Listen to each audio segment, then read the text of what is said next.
So, this is a money sermon. If you are one of those people who really does not like money sermons, you are welcome to leave now. Or in a few minutes, pretend that you need to go to the restroom. However, I do want to let you know that this money sermon is not to make anyone feel guilty if you are doing all you can at this point in time. And it is not also to make anyone angry at other people as you start to wonder and assume that they may not be doing all that they can. This is simply a message to help all of us educate and begin to find tools to continue to be good stewards, to be realistic, and yet still find ways to dream about what we want as a church, and even more importantly, what God wants for us. The messenger writing the words we find in Malachi today was actually not being critical about what the people were giving. The people of Israel had just finished rebuilding the temple. They had returned from exile and were working very hard to rebuild in positive and good ways their faith in Jerusalem. Malachi's warning is more about letting go of what you can and cannot control in human ways, and to not rob God from the true glory of what is possible. You see, Malachi is reminding us that stewardship is not about giving the correct tithe based on human standards, but coming with the correct willingness to let God use that tithe and offering. So often, all of us do it that if God does not use it in the way we expect or our way, we find that people sometimes flee when preconceived notions of what God wants are not met. You see, Malachi is reminding us that we do not rob God at times when cold medicine, work your way through. Malachi is reminding all of us that it isn't that we rob God intentionally, but often we actually rob God most when it looks like we're doing what God wants us to do. When it looks like we have it all together is usually when we stop paying attention to what God actually wants. And that it is important for all of us to admit that we rob God as a way to confess our needs. We rob God when we forget to confess to God our imperfect lives. That we rob God when we think that it's money that we need to be the church instead of God. Because we need God. Again and again, we need God beyond what we can do for ourselves. We need God to have the glory. We need God to help us find ways to bring love to one another. And God may not need us, but again and again we're reminded that God wants us. God wants us to think in godly ways, spiritually, daily, and even, yes, financially. I have found that many in my generation and younger, and even slightly in the generation before me, were actually not given the tools and taught how to give to the church in financial ways. We were given our dollar as a kid to put into the offering plate, which is a very important practice. But when we got older and it transitioned into adulthood and young adults, no one actually really taught us our stewardship and financial responsibilities toward the church or toward God. We all knew that God wanted us and loved us, but we weren't actually given some of the information and tools of how to keep the programs and foundations that had taught us about our faith. I remember David Emery, the current pastor at Middletown Christian Church, giving me my first pledge card. I was in 4th grade. I had no idea what he was talking about as he handed me this card. And I remember just kind of thinking it through with him and going, okay, I can give $1 a week.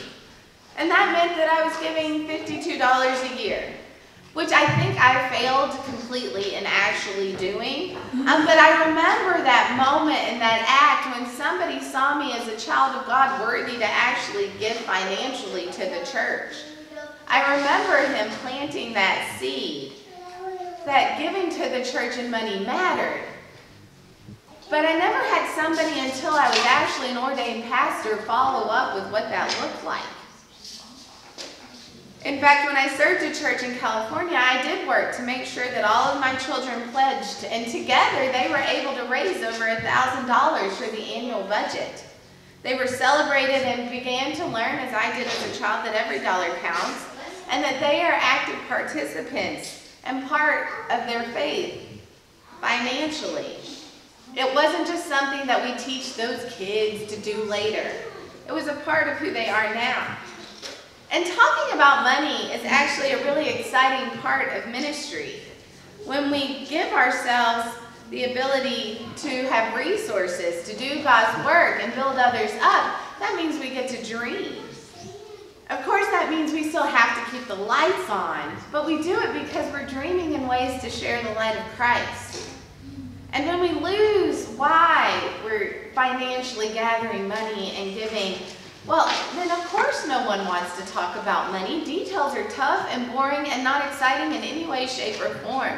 But dreams, God's dreams, God's dream and work and movement, both spiritually, mentally, emotionally, and financially, are really exciting and can be very empowering.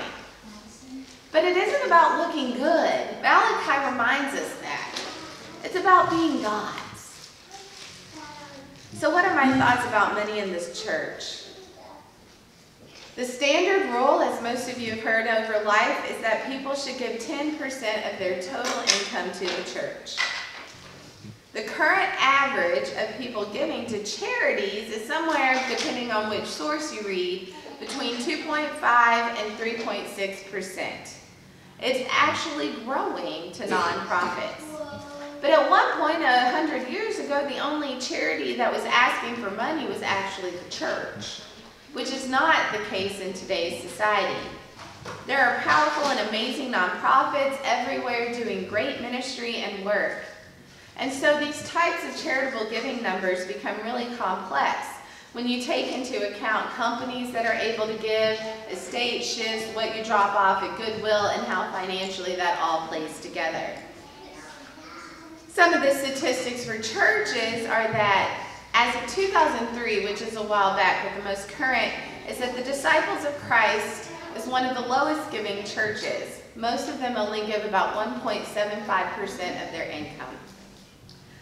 There are some that do 2 to 3%. The Assemblies of God are the best at 5%.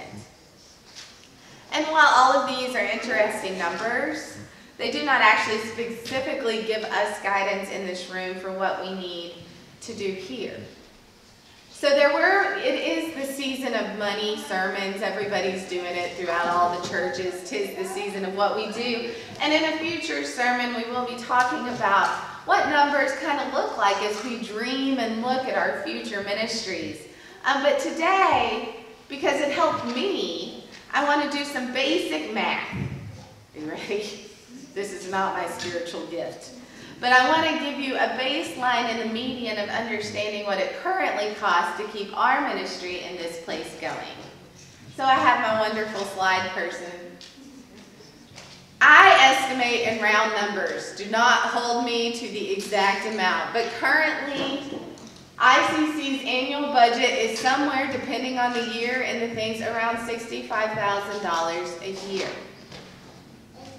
Everybody got that? Give or take a couple thousand, one direction or the other. Next slide. So we have, as we estimated with church extension, around 15 to 20 different giving units.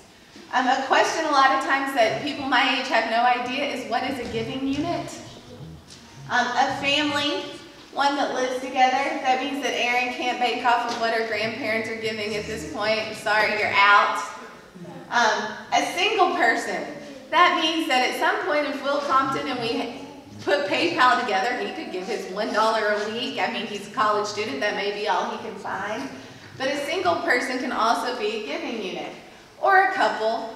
But everyone has potential to be a giving unit. In most churches, when the children give their $1, that does actually count towards. So if Michaela gives her $1, you get the credit for that at this point for your tax purposes. But that's what a giving unit actually is. Go to the next slide. So I did math. Let's pretend we have 15 giving units. That means that you should estimate choosing to give about $4,333 a year. That's the estimate. That's the middle. As anybody who took a math class, that's just the middle.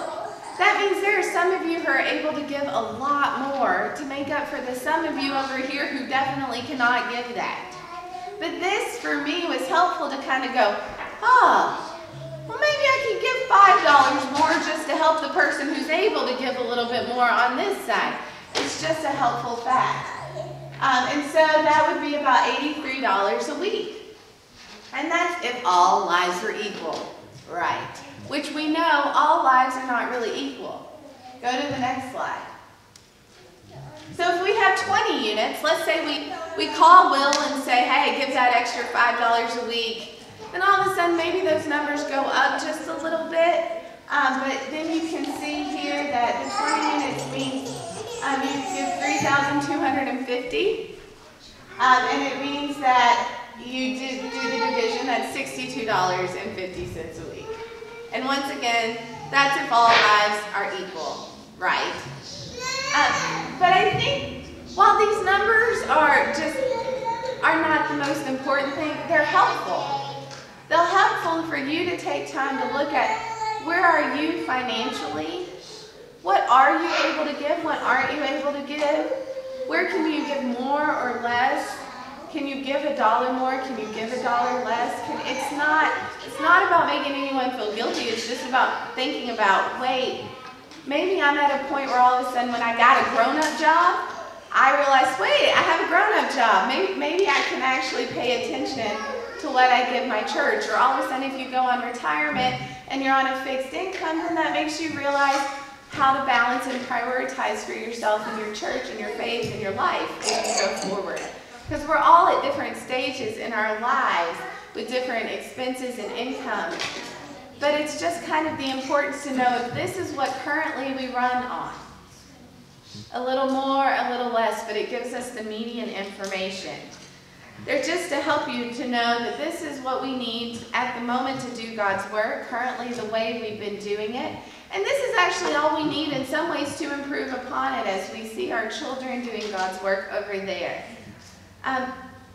These slides assume that everything is the same, and once again, we know that they're not. But it is sad as we read today's scripture to remember that many people do not see the church universal, all of these churches, as a place where it is worth actually putting their money. They do not take time to see the amazing work that many of us get to see and that I know I get to see. And I hope to invite others to constantly see that we are part of God's glory and light and amazing, delighted world. That we give our time, our food, our money, our prayers, our lives. Because whenever we give anything, financial, prayers, lives, all of those things, then that's when we give, is when God gives back to us. God gives to us different calls at different points in our lives to do amazing work for God with a sense of delight. We are called to be people who give. That's a faithful response. At all ages and stages, we are called to be people who build a world of God's delight that will be able to recognize the real light when it comes into this world. Malachi. Malachi is the very last book in the Hebrew Scriptures. 500 years before Jesus comes, this is the book that continuously needs to remind us that the light is coming. The light is coming for all people, no matter what you give, The light is coming.